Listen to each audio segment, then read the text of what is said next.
سورۃ الملک میں اللہ تعالیٰ فرماتے ہیں الذی خلق الموت والحیاۃ لیبلوکم ایکم احسن عملا، کہ اس نے زندگی اور موت بنائی تاکہ تمہیں آزما کے دیکھے کہ تم میں اچھے کام کون کرتا ہے۔ ان آیات سے پتہ چلتا ہے کہ دنیا میں ہر انسان کو ضرور آزمایا جائے گا، یعنی ہر ایک کا امتحان ہوگا، کیونکہ اس دنیا میں ہم آئے ہی امتحان کے لیے ہیں۔ تو ہم بات یہ کر رہے تھے کہ اللہ تعالیٰ نے چونکہ امتحان کے لیے پیدا کیا ہے، اس لیے کبھی بھوک، کبھی مال، کبھی جان، کبھی پھل، کبھی فصلوں کی کمی، ان کے ساتھ انسان کا امتحان ہوتا رہتا ہے۔ کوئی نہ کوئی چیز زندگی میں مسئلہ کھڑا ہی رکھتی ہے، ایک مسئلے سے نکلتے ہیں ایک اور میں پھنس جاتے ہیں، ایک سے نکلتے ہیں ایک اور میں پھنس جاتے ہیں، یعنی کوئی نہ کوئی غم ہمیں لگا ہی رہتا ہے۔ تو ایسی صورت میں کیا کرنا چاہیے کہ جب کوئی مصیبت پہنچے تو کیا کہنا چاہیے؟ انا للہ و انا الیہ راجعون۔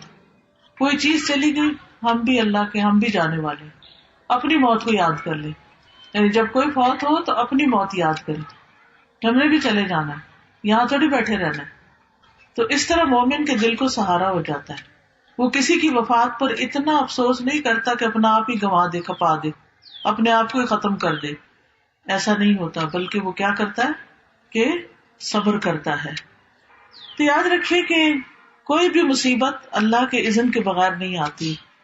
قرآن مجید میں آتا ہے وما اصاب من مصیبت الا باذن اللہ، کوئی مصیبت نہیں آتی مگر اللہ کی اجازت سے آتی۔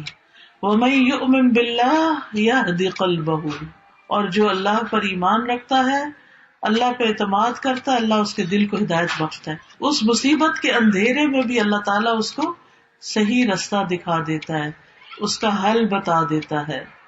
اور یہ بھی یاد رکھیے کہ یہ جو مصیبتیں وغیرہ ہیں یہ اللہ کے اذن سے جب آتی ہیں، اگر اللہ نہ چاہے تو آ بھی نہیں سکتی، یعنی یہ ہماری تقدیر میں ہوتی ہیں کہ اس بندے کو اس چیز سے آزمانا ہے، اور اگر کوئی چیز ہماری تقدیر میں نہیں تو ڈرنے کی بھی ضرورت نہیں۔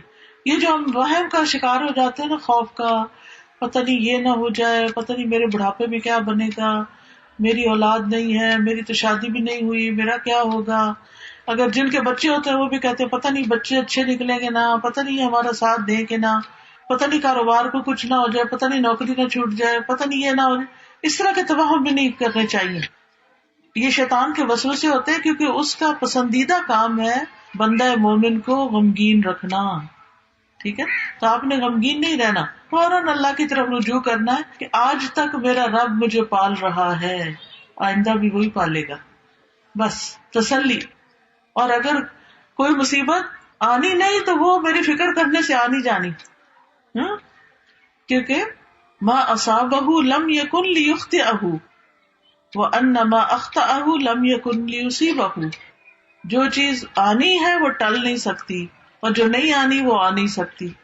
تو جو آنی ہے اس نے آنا ہے، اس کے لیے اللہ سے دعا کرنی چاہیے کہ اللہ سبحانہ تعالی ہمیں عافیت میں رکھے، اور اگر کوئی چیز آ کے ہٹ کرے تو صبر کی توفیق عطا فرمائے تاکہ اس کا اجر حاصل ہو سکے، اجر نہ گنوائیں ہم۔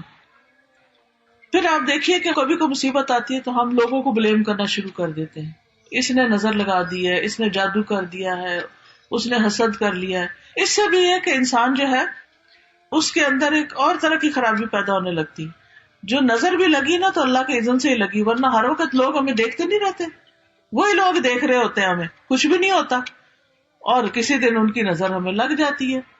تو لوگوں کی آنکھیں بند کر سکتے ہیں؟ نہیں کر سکتے۔ ہمیں کیا کرنا چاہیے؟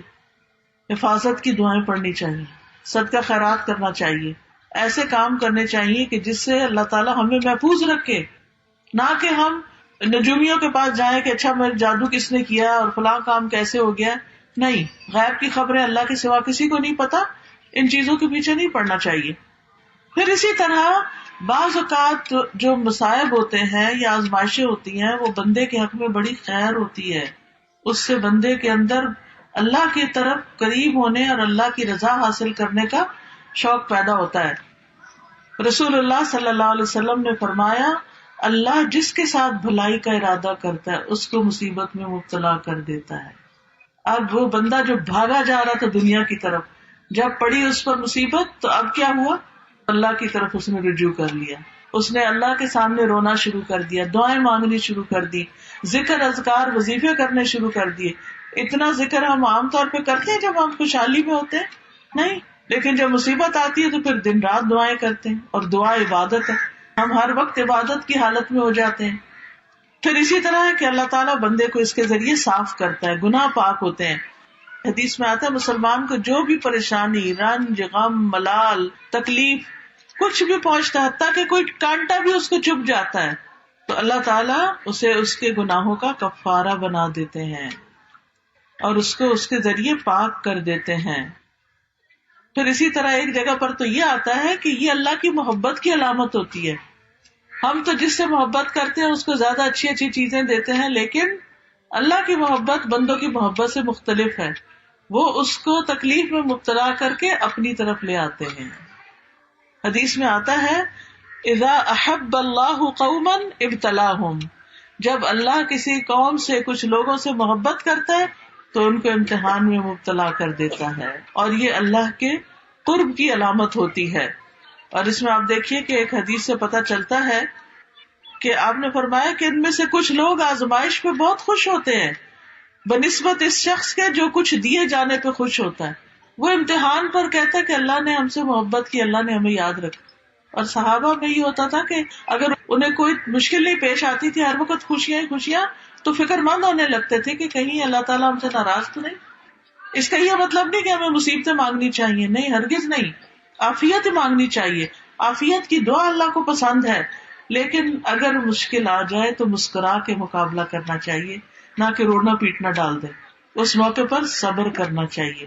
صبر کیا ہے؟ کسی مصیبت کو اچھے انداز میں ٹیکل کرنا، اچھے انداز میں اس کا مقابلہ کرنا. ابن تیمیہ کہتے ہیں کہ اللہ نے اپنی کتاب میں 90 سے زیادہ جگہ پر صبر کا ذکر فرمایا، 90 سے زیادہ جگہوں پر، اور 2 جگہ تو اللہ تعالیٰ نے اس کو صبر اور نماز کو ساتھ ساتھ بیان کیا ہے. وَاسْتَعِینُوا بِالصَّبْرِ وَالصَّلَاةِ، صبر انبیاء کی صفت ہے. پھر اسی طرح قرآن مجید میں صبر کرنے والوں کی تعریف کی گئی ہے. وَالصَّابِرِينَ فِي الْبَأْسَاءِ وَالضَّرَّاءِ وَحِينَ الْبَأْسِ أُولَٰئِكَ الَّذِينَ صَدَقُوا وَأُولَٰئِكَ هُمُ الْمُتَّقُونَ، اور خصوصاً جو تنگ دستی اور تکلیف میں اور لڑائی کے وقت صبر کرنے والے ہیں، یہی لوگ ہیں جنہوں نے سچ کہا اور یہی بچنے والے ہیں. یعنی جو مصیبتوں کے وقت صبر کریں وہی متقی لوگ ہیں، وہی اصل میں پرہیزگار لوگ ہیں. ہم سمجھتے ہیں صرف نماز روزہ کر لینے سے انسان پرہیزگار بن جاتا ہے، وہ ایک حصہ ہے، لیکن جب صبر کرتا ہے تو اس کے تقویٰ کا پتہ چلتا ہے. کیونکہ عام حالات میں نہیں پتہ چلتا کہ کون شخص کتنا نیک ہے، لیکن جب اس پہ کوئی مشکل آتی ہے اور اس وقت وہ کس طرح ریئیکٹ کرتا ہے، اس سے پتہ چلتا ہے کہ اس کے اندر کتنا صبر ہے اور کتنا یہ اچھا انسان ہے.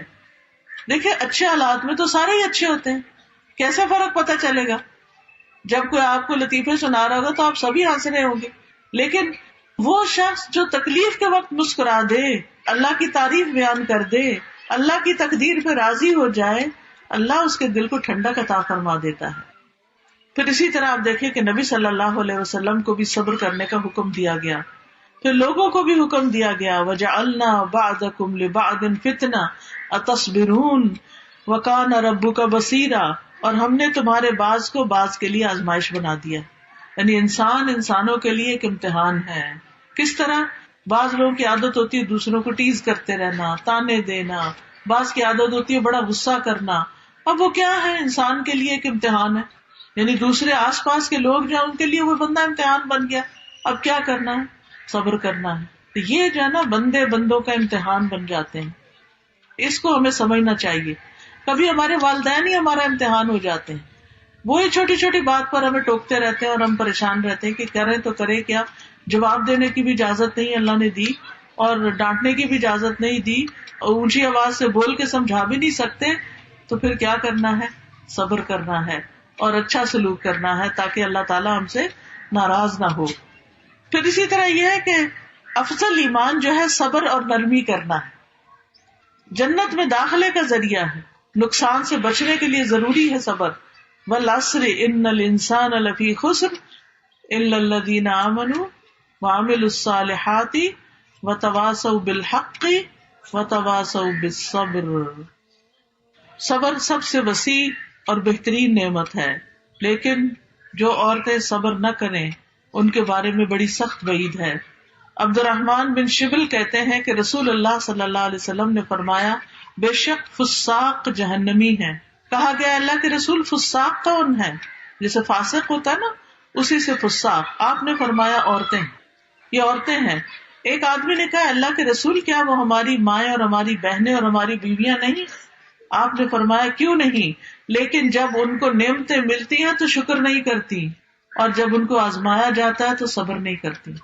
یعنی مردوں کے مقابلے میں عورتوں کے اندر صبر کی صفت کم پائی جاتی. اس لیے ہمیں اور زیادہ ایفرٹ لگانے کی ضرورت ہے کہ ہم صابر و شاکر بن جائیں. اب صبر جو ہے نا، اس کا لفظی مطلب ہوتا ہے اپنے آپ کو روکنا. کس چیز سے روکنا؟ اللہ کی نافرمانی سے روکنا. فرائض پورے کرنے کے لیے اپنے آپ کو روکنا کہ نہیں یہ کام تو پورا کرنا ہی کرنا ہے، تو ڈیوٹی ہے میری، چاہے اللہ کے حق میں ہو چاہے بندوں کے حق میں. پھر اسی طرح نفس کو ایسی خواہشات سے روکنا جن سے روکنے کا حکم دیا گیا ہے. پھر صبر جو ہے وہ روشنی ہے. صبر کیا ہے؟ روشنی ہے. جیسے سورج کی روشنی ہوتی ہے نا تو اس میں گرمی بھی ہوتی ہے لیکن چمک بھی ہوتی ہے، تلخی بھی ہوتی ہے. اسی طرح صبر انسان کے لیے مشقت انگیز ہے. اسی لیے نماز کو نور اور صبر کو ضیاء کہا گیا ہے، کیونکہ صبر میں مشقت اور تکلیف پائی جاتی ہے. تو 3 طرح صبر ہوتا ہے.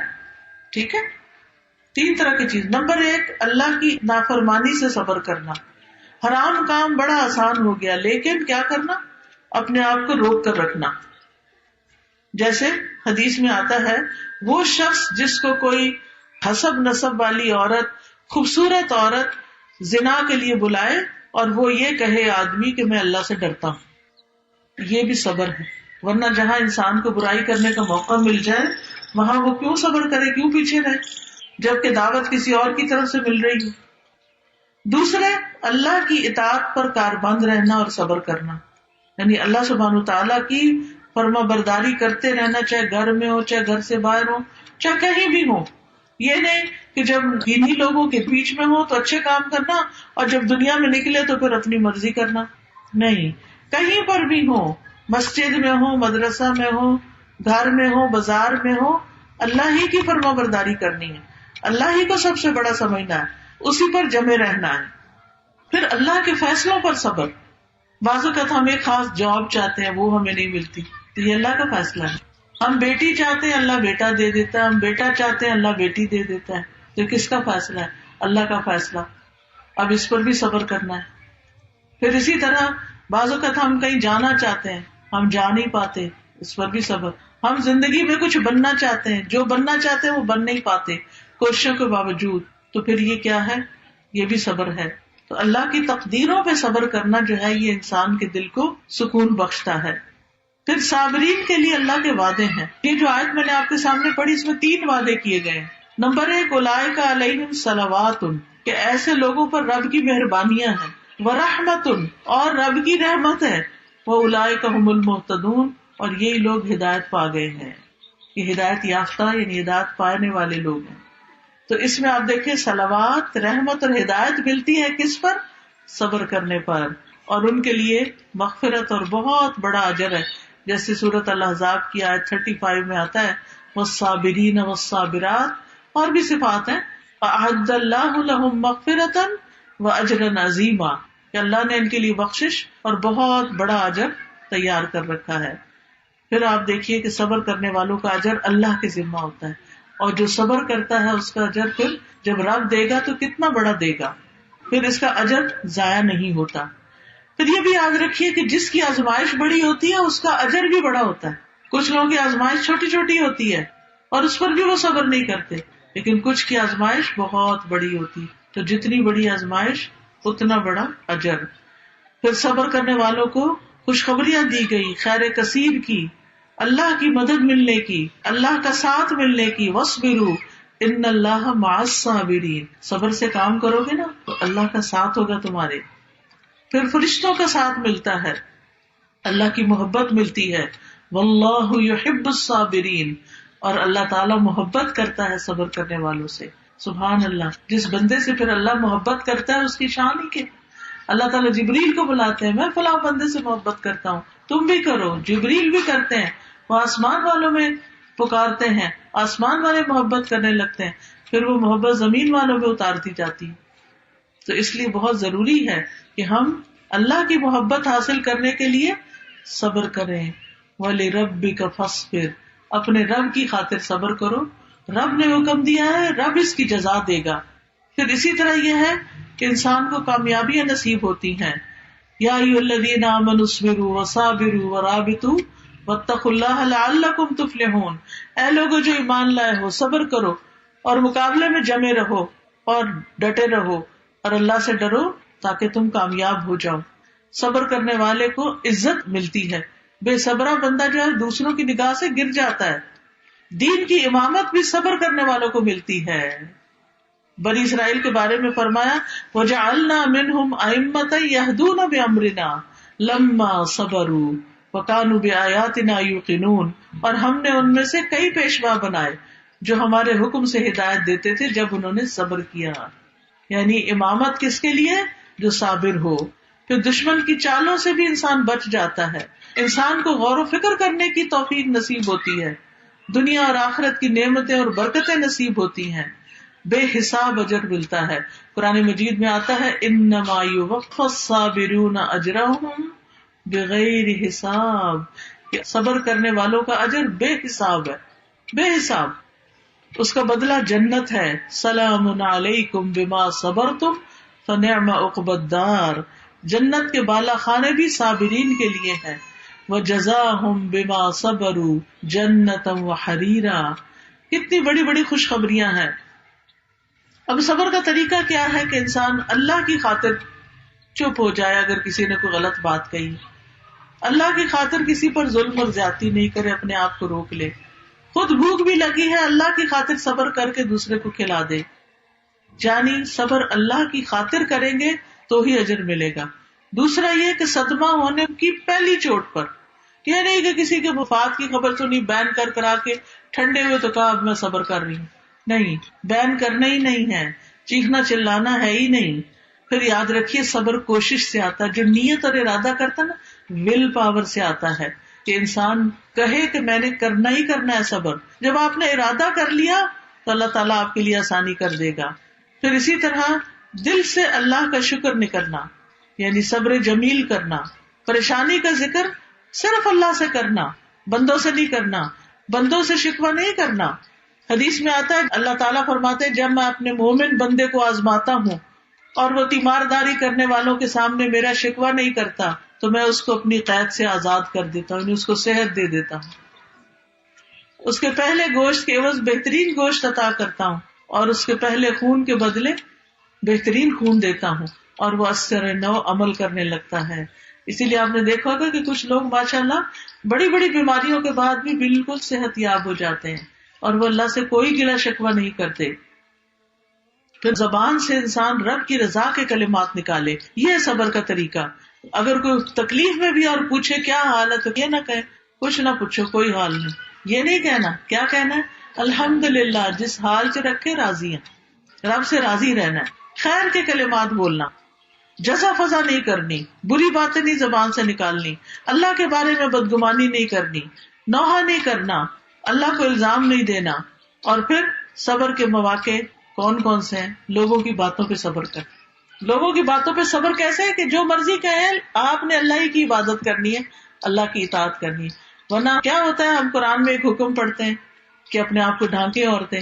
اب وہ جب ڈھانکتی ہیں تو لوگ باتیں کرنے لگتے ہیں, دیکھو یہ تو کیا مولانی بن گئی ہے. تو ہم کہتے ہیں ہاں لوگ بات کریں گے, چھوڑو پرے, ہم نہیں اللہ کا حکم مانتے. یہ تو نہیں کہتے اللہ کا حکم بھی مانتے لیکن پردہ نہیں کرتے, یا کہیں کرتے اور کہیں نہیں کرتے.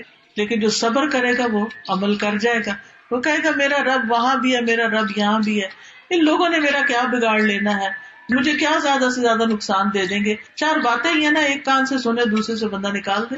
کرے وہی جو رب چاہتا ہے. ہم تو کہتے ہیں کریں گے وہ جو ہمارا دل چاہتا ہے, نہیں, کریں گے وہ جو رب چاہتا ہے انشاءاللہ. اسی طرح جب کوئی ستائے تو اس وقت بھی صبر کرے. ایک شخص نبی صلی اللہ علیہ وسلم کے پاس آیا اور اپنے پڑوسی کی شکایت کرنے لگا. آپ نے فرمایا جاؤ اور صبر کرو، کوئی بات نہیں. لیکن ہمیں کوئی سنائے تو ہم اس کے ہاں میں ہاں ملا دیتے ہیں اور کہتے ہیں تم تو بڑے مظلوم مسکین ہو.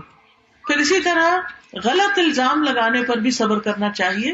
ہاں اگر موقع ہو تو انسان اپنی صفائی پیش کر دے، اور اگر کوئی سننا ہی نہیں چاہتا ہماری صفائی تو کوئی بات نہیں، اللہ کو تو پتا ہے کہ ہم بے گناہ ہیں. پھر اسی طرح حالات کی تنگی پر، رزق میں کمی پر، پھر اسی طرح بیماری پر، بیٹیوں کی پیدائش پر. نبی صلی اللہ علیہ وسلم نے فرمایا جس شخص کی 3 بچیاں ہوں اور وہ ان پہ صبر کرے کہ 3 بیٹیاں اوپر تلے پیدا ہوگی، اور محنت کر کے انہیں کھلائے اور پلائے اور پہنائے، وہ اس کے لیے جہنم کی آگ سے اوٹ بن جائیں گی. کتنا بڑا اجر ہے. بچوں کی وفات ہو جائے تو اس پر صبر کرنا، بیت الحمد. پھر اسی طرح علم کے حصول میں صبر کرنا. آپ علم کے لیے نکلتے ہیں، کبھی گاڑی نہیں ملتی، کبھی آپ دھوپ میں ہیں، کبھی پسینوں میں، کبھی گھر سے ڈانٹ پڑ رہی ہے، کبھی ٹیچر ڈانٹ رہی ہے، تو گھبرا کے چھوڑنا نہیں. صبر کرنے کا مطلب یہ ہے کہ سفر جاری رکھنا ہے یہاں تک کہ اپنا کام مکمل کر لیں. پھر اسی طرح بڑوں کی طرف سے کوئی بات ڈانٹ سننی پڑ جائے اس پر صبر کر لیں. پھر اسی طرح اگر آپ کو آپ کے بہن بھائیوں کے مقابلے میں ترجیح نہیں دی جاتی، ان کو زیادہ مل جاتا ہے، اس پر بھی صبر کر لیں، کوئی بات نہیں، مجھے اللہ دے گا. پھر جب بدلہ لینے کا موقع ہو اس وقت بھی صبر کریں. آپ دیکھیں صبر کرنے والوں کی مثالوں میں ابراہیم علیہ السلام کے بیٹے اسماعیل علیہ السلام کی مثال آتی.